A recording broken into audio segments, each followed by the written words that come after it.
4 தலையும் 150 ரூபா கேட்டான், 100 ரூபான்னு கேட்டேன், தந்தான். ரெண்டாவது வெட்டதுக்கு 4 தலைக்கு 50 ரூபா வேணும்னு சொன்னான். நானே வெட்டு இந்த மீனை பார்த்துடுங்க. இப்படி செவலை இப்படி பிச்சுட்டா போதும், ரொம்ப வேலை கிடையாது. இப்படி பிச்சோன்னா இந்த வாயோட சேர்த்து வந்துடும்.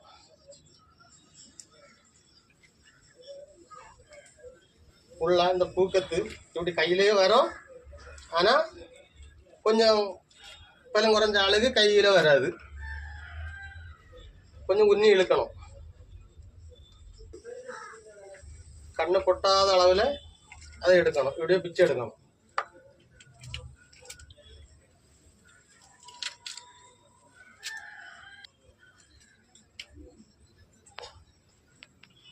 தலையை ரேஸாக இப்படி சுரண்டிக்கிடணும். அதில் இந்த மாங்கு மாதிரி இருக்கும், வழுக்க வழுக்கா சுரண்டிட்டு கொஞ்சம் தண்ணியை விட்டு இப்படி ஒரு கழுவணும். கழுவிட்டு நல்லா அறுவை கத்தியாக இருக்கணும்.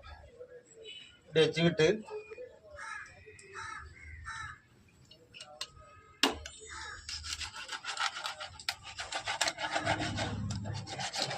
பார்த்துடுங்க.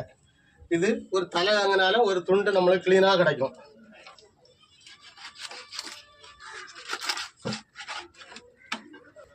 ஒன்று பீஸ் ஆச்சு. அந்த பூக்கத்தை வெட்டி இருக்கும் பாலா பாக்கி பூக்கத்தை பேஸ்ட்டில் போட்டுற வேண்டியதான். இவ்வளவு ஈரலம் உள்ளே இருக்கும், பார்த்துடுங்க. சுத்தப்பை அது கலந்துடக்கூடாது, கலந்தா டேஸ்ட் இருக்காது. அந்த பூக்கத்துக்குள்ள என்ன பார்த்துடுங்க, ஒரு பீஸ் தாடி மாதிரி ஒரு பீஸ் மீன் இருக்கும். அதை எடுத்து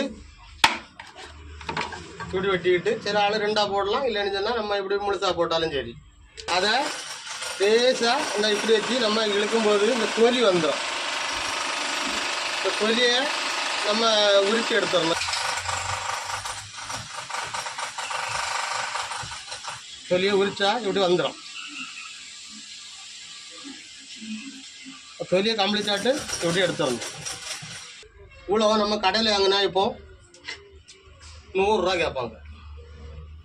இவ்வளோ மீனும் புன்னகினி 3 தலை இவ்வளோ நம்ம வெட்டியாச்சுன்னா அப்போ எத்தனை ரூபாய் காணான்னு பார்த்துருங்க. அந்த குழம்பு ஒரு மண் சட்டியில் போட்டு வெட்டியாச்சுன்னு சொன்னால் ஜம்முன்னு இருக்கும். 100 ரூபா தான் நாங்கள் மொத்தத்துக்கு செலவு.